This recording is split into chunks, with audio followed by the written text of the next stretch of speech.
Euzubillahimineşşeytanirracim. Bismillahirrahmanirrahim. Subhaneke la ilme lena illa ma allamtena inneke entel alimul hakim. Gene modern temel düzeydeki modern metinlerimizin dersine başlıyoruz. Mihnetü ta'lim.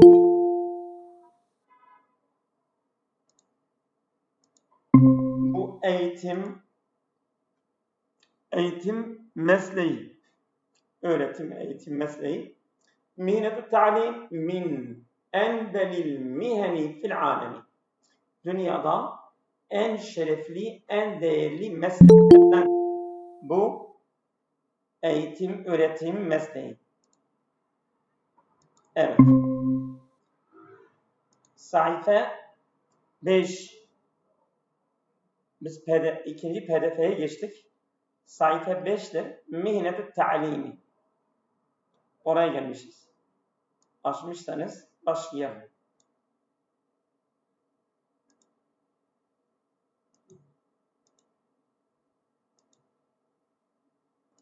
Biz şekiller doldurmuşuz. Et-ta'limül menzili. Ev eğitimi. Yani evde eğitim. Evde eğitim veriyor muyuz? Belki bazılar veriyorlar. Yani tabii her evin bir eğitimi var. Verse vermezse illa çocuk evde de bir eğitim alıyor. التعليم المنزلي هو نظام يختار فيه الأهل تعليم أطفالهم. Yani evde eğitim nizamın yahtaru fiyel ehlu. Yani bir düzendir ki aile bunu seçiyor. Ta'lime atfalihim, çocuklarının eğitimini fil menzili evden. Bedelen min irsalim yel medaris. Yani okullara göndermek yerine evde onlara öğretiyorlar, ders veriyorlar. Yani ne kadar başarılı olurlar bilmiyorum. Yani bu bakalım yani mesela biz gitmiştik Mersin'e. Orada bir arkadaş dedi ben kızımı okula göndermiyorum. Evet. Ne yapacaksın dedi ben evde ona ders vereceğim. Ders vermiyor. Mesela küçük bir hikaye getiriyor. Diyor oku. Bu şekilde olmaz ki. İşte dedi bizim eğitim dinimize göre değildir. Dedim tamam iyidir ama senin alternatifin yetersizdir. Senin alternatifin iyi olacak. Mesela okuldan daha iyi olacak. En az okul gibi olacak. Göndermeyebilirsin. Ama sen hem okula göndermiyorsun hem de çocuğu okutmuyorsun. Cahil kalacak. Bu çok yazıktır.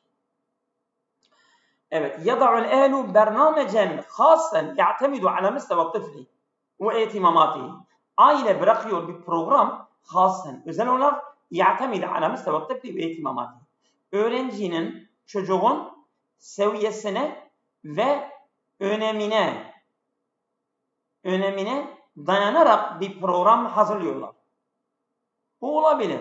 Yani senin çocuğun önemi neye önem veriyor? İşte onun seviyesi ilkokul mu, ortaokul mu, yaşı vesaire. Ona göre bir program hazırlıyorlar, bırakıyorlar. Tamam. Hâzâ nev'u min ta'limi. Bu çeşit eğitim, öğretim yuveffiru marûneten kebîreten. Tabi bu büyük bir esneklik sağlıyor. Haysu yumkinu littefli en yetealleme bisur'aten.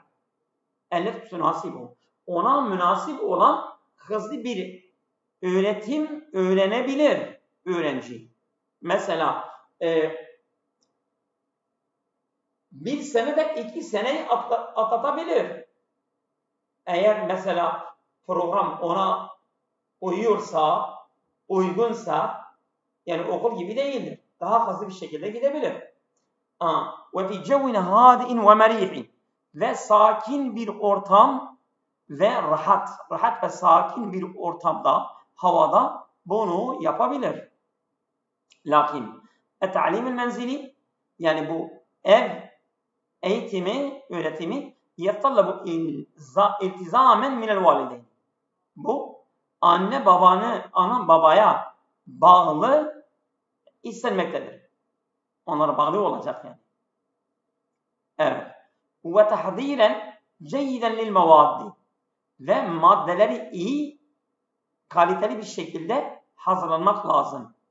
Yani mesela matematik mi, o dersleri mesela Türkçe mi vesaire o mevat yani o derslerin kaliteli, ceyyiden, iyi de tahdiren hazırlanmak lazım o çocuğa.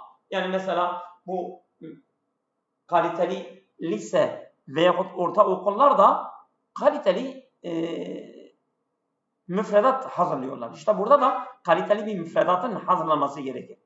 وَضَمَانٌ اَنَّ الطِّفْلَ يَتَعَلَّمُ كُلَّ مَا يَحْتَاجُ اِلَيْهِ. Çocuğun muhtaç yani eğitim için muhtaç olduğu her şeyin garantisi olması lazım. Yani o çocuğun eğitimi için ne gerekirse, çocuk neye muhtaçsa onu garantilemek lazım. Evet. Min icabiyatihi. Yani bu evde öğrenmenin yani olumlu yönlerinden. Ennehu yukallilu mine duhuti elleti kad yuvacihuha talibi fil medrese. Okulda öğrencinin karşılaştığı o sıkıntıların azaltılması. Mesela çocuğunu okula gönderiyorsun. Orada sıkıntılar var. Çok kalabalıktır. Yani onu dövüyorlar vesaire. Çocuk rahatsız oluyor vesaire vesaire. Orada bir sürü sıkıntılar okulda olabilir. İşte o okulda çocuğun gördüğü o sıkıntılar o ev öğreniminde, bu ev programında yoktur. Azalabilir. Bu olumlu yönden iyidir. Mesela okulda ne var? İşte okulda çocuğun karşılaştığı sıkıntılar misal tenemmüri ve tenafüsü şedidi. Evet. Tenemmür yani böyle şeydir. Tenemmür zorbalık. Bazen okulda zorbalık var mesela. Onu dövüyorlar, zorbalık yapıyorlar. Evet, tenafüsü şedidi ya şiddetli bir mesela rekabet var. Şiddetli bir rekabet ve zorbalık gibi okulda karşılaştığı sıkıntılar bu ev programında azalabilir. Ama lakin kad yuhaddu min tevasul içtimai. Ama olumlu bunlardır. Fakat olumsuz da sosyal iletişimden sınırlandırılabilir. Mesela okul ortamına bir sosyal bir hayata giriyor. Ama ev programında o sosyal ortamdan sınırlandırılmış oluyor. وَلِذَٰلِكَ يَنْصَعُ بِمُشَارَكَةِ الطَّفْلِ فِي أَنْشِطَةٍ خَارِجِيَّةٍ. Bunun için evet bu dışarıdaki aktiviteler çocuğun katılması öneriliyor. Yani evde eğer bir program varsa dahi dışarıdaki aktivitelere katılırsa, sosyal hayattan kopmazsa iyi olur. Neden? لِتَعْزِيزِ مَهَارَاتِهِ الْاِجْتِمَاعِيَّةِ. Sosyal uzmanlıkları böyle taziz yani böyle güçlendirmek için. Sosyal uzmanlıklarını böyle takviye etmek için, desteklemek için dışarıdaki şeyler varsa, mesela futbol oynuyorlar, başka şeyler yapıyorlar, o çocuk onlara katılsın. Yoksa mesela sosyal hayattan mahrum kalacak yani. Evet. التعليم المنزلي مناسب لبعض العائلات أكثر من غيرها. Bu evdeki eğitim bazı ailelere diğerlerinden daha uygundur. ويعتمد نجاحه على التخطيط الجيد. Yani bu çocuğun başarabilmesi için neye dayanıyor? Kaliteli bir program olacak. على التخطيط الجيد. Yani kaliteli bir program olacak. وَالْمُوَازَنَةِ بَيْنِ الْحُرِّيَّةِ وَالْاِنْضِبَاطِ. Dengeli, özgürlük ve baskı, kontrol ve özgürlük arasında dengeli bir şekilde çocuğu tutmak lazım. Keyfe öneşşitu zakire. Biz nasıl? Zakire bellek. Nasıl? Mesela bilgisayarın belleği var ya, telefonun belleği var, hafızanın da belleği var. İşte insan hafızasının belleği nasıl biz aktifleştirebiliriz? Pasifse nasıl aktifleştirebiliriz? Öneşşitu aktifleştirmektir. Keyfe öneşşitu ezzakirete. Ben daha doğrusu nasıl belleği aktifleştirebilirim? Yani belleğimi diyelim. Evvelu katvatin hiyen nevmül ceyyid. İlk adım kaliteli bir uyku. İlk adım bak. Evvelu katvatin hiye bu en nevmül ceyyid. Kaliteli bir uyku. Bu çok önemli. فَالْعَقْلُ يَحْتَاجُ إِلَى الرَّاحَةِ لِتَثْبِيتِ الْمَعْلُومَاتِ. Yani bilgileri tespit etmek için, kaydetmek için, evet, akıl nedir? Akıl istirahata muhtaçtır. Saniye. Evvelen ve saniye. Evet, ikinci adım el-gıdâ-u sahî. Sağlıklı bir gıda. Yel'abu, bak bu sağlıklı gıda yel'abu devren kebiren. Büyük bir rol oynar. Hasaten el-at'imetu leti tehtevi alel omega 3 mislu es-semek. Evet. Özellikle o yiyecekler ki tehtevi içeriyor ala omega 3. Omega 3'ü içeren yiyecekler özellikle bu çok önemli. Örneğin semeki balık. Bu omega 3 balıkta var. Omega 3 yağı balıkta var. Vel muksirati ve bu kuru yemişler. Muksirat kuru yemişler. Misl cevzi ve levzi. Evet. Bu ceviz ve badem. Salisen. Üçüncü adım mümareset temarin riyadiyeti. Evet. Bu egzersiz, spor yapmak. Sporla uğraşmak. Egzersiz, spor yapmak. Tuneşşitu ed-devlete demeviyete. Bu yani kan dolaşımı. Ed-devle demeviyye tuneşşitu aktifleştiriyor. Bu kan dolaşımını aktifleştiriyor. Ve tusaidu ed-dimâfe. Evet. Ve beyne yardım eder. Alel ameli bir şekilde afdali. Daha iyi bir şekilde çalışmak üzere beyne yardım ediyor. Eydem. Gene yumkinu tanşidu zakireti, yani belleği aktifleştirmesi mümkündür. Evet. Abret temrinil akliyi. Evet. Abret temrinil akliyi, yani akıl alıştırma yoluyla, akli alıştırma yoluyla biz belleği nasıl aktifleştirebiliriz? Mislül hallil elgazi. Bu bölmeceleri çözmek. Bilmeceleri çözmek. Hallil elgaz, yani bilmeceler, matematik soruları, yani o zor şeyler var ya böyle. Yani aklı böyle kullanmak, bazı şeyler var. Mesela ondan insan zihin yoruyor. O şeyleri yapmak da ediyor. O belleği canlandırıyor.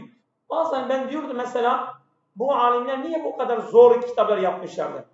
Sonra ben anladım ki zor bir kitap insanın aklını keskinleştiriyor. Zor bir kitap insan okusa 10 kitap okumaya bedeldir. Kolay olan 10 kitaba bedeldir. O kadar ki önemlidirler. Ev tekrarul ma'lumati veyahut verileri tekrarlanmak. O da belleği aktifleştiriyor. Ev tanzimiha fi cedavile ve rusumi. Veyahut onu o bilgileri düzeltmek, böyle istif yapmak, düzeltmek fi cedavile tablolarda ve rusum da yani mesela grafik ve cetvel. Cetvel ve tablo. Tablo ve grafik. Grafikler de onları düzeltmek bilgileri. Ve hunaka turukun ukhra misl ibtiadi an tevettür. Orada başka yollar da var. Ha? Başka yollar da var. Mesela bu belleği aktifleştiriyor. Ha nedir onlarda? Misl ibtiadi an tevettür. Gerginlikten uzak durmak. Örneğin vel istirgai bil rahat, kendini bırakmak, bil rahat olmak. Evet, tam gerginliğin tersi. Ve taklilü teşettüti ve dağınıklığı azaltmak. İnsan zihni dağınıktır. O zihnin dağınıklığını azaltmak. Bu da ne yapıyor? Bu da tanşit-ü zakire, yani belleği aktifleştiriyor.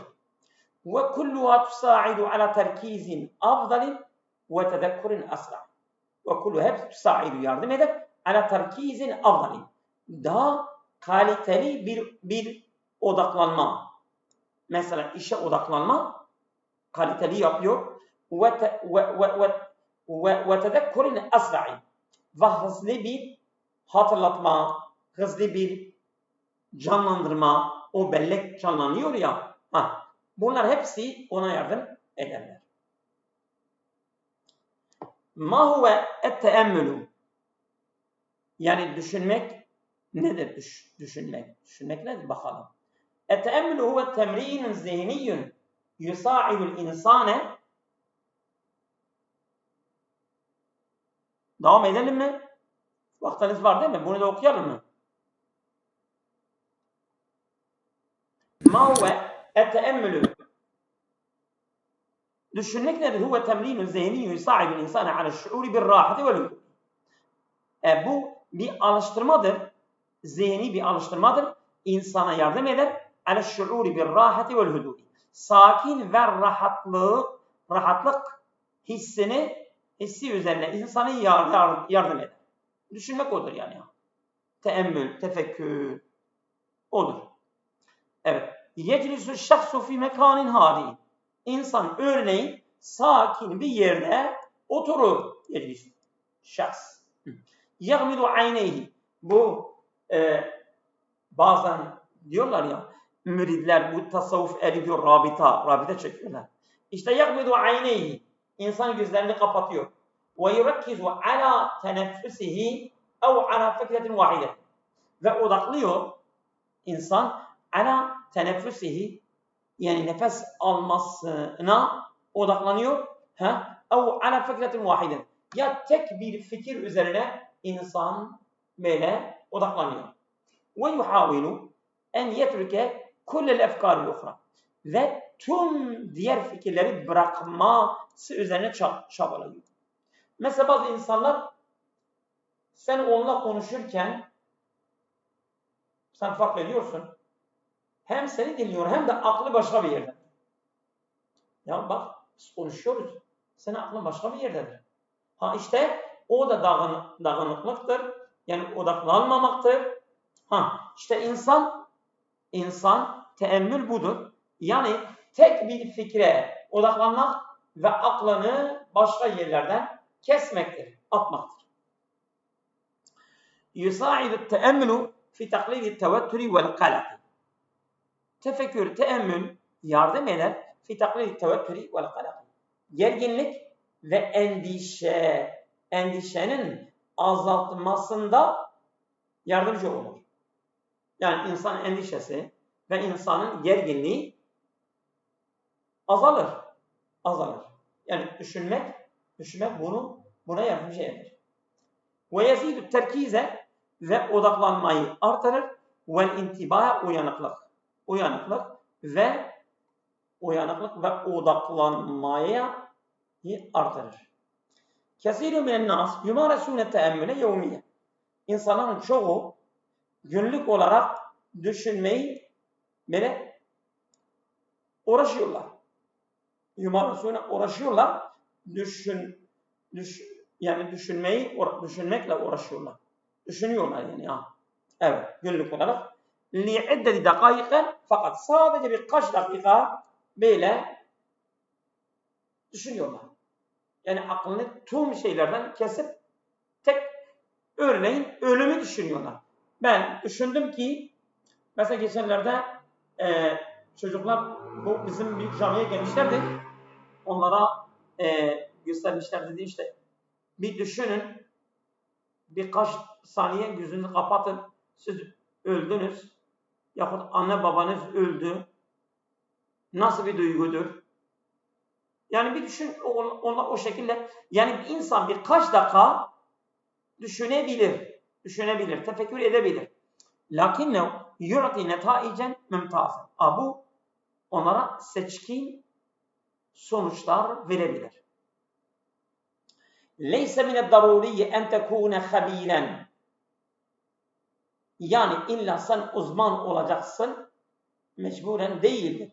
Ev tentemi ila dinin muayyenin. Veyahut sen belli bir dine mensup olursun, sonra bu düşünceyi yaparsın. Öyle bir şey yoktur.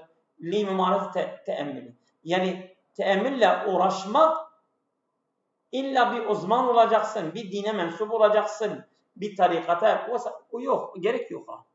Bel yumkinu li ey şahsin en yebde herhangi bir kişiye mümkündür ki başlayacak bir saatatin kolay bir şekilde fil beyti evl halikat evde veyahut bahçede ma'al vakti vakitla yuş'irul insan bitahassunihi zamanla insan iyileştirmeyi fark eder fi mizacihi ruhunda ve nevmi uykusunda ve hatta fi sıhhatihi ve sağlığında da bunu fark eder. Evet. Bağdat'ın üzerine gelelim. Yoksa ne diyorsunuz?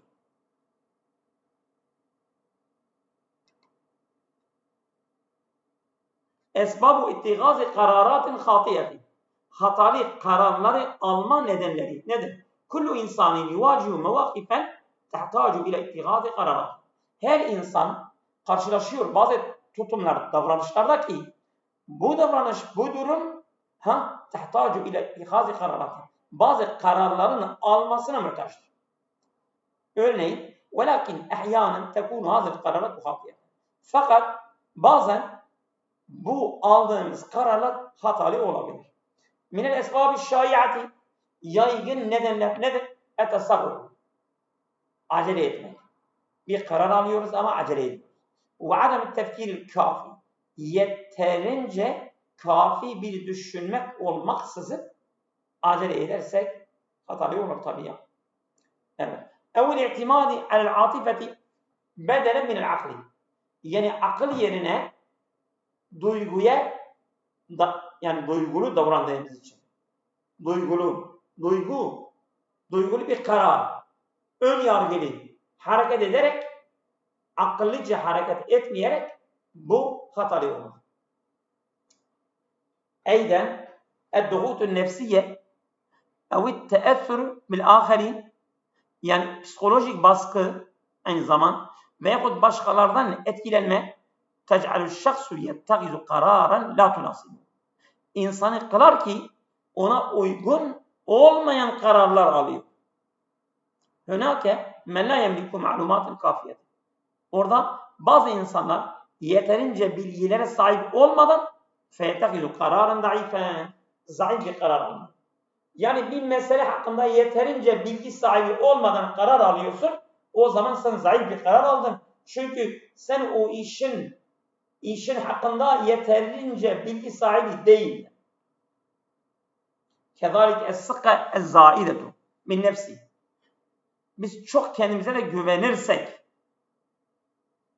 mesela bir insana diyor ki bu yolla gitme bu yoldan gitme tehlikeli olabilir. Boş ver sana. Ne tehlikesi var? Gidiyor ve zarar görüyor. Çok kendine güvenmekle. Evet. Bu işe girişim yapma. Sana göre değildir. Deyince çok kendine güveniyor ve çok kendine güvenmek bak dune istişaretine istişare de yetmiyor. Bu katü edde ilel hatayı. Bu hataya yol açar.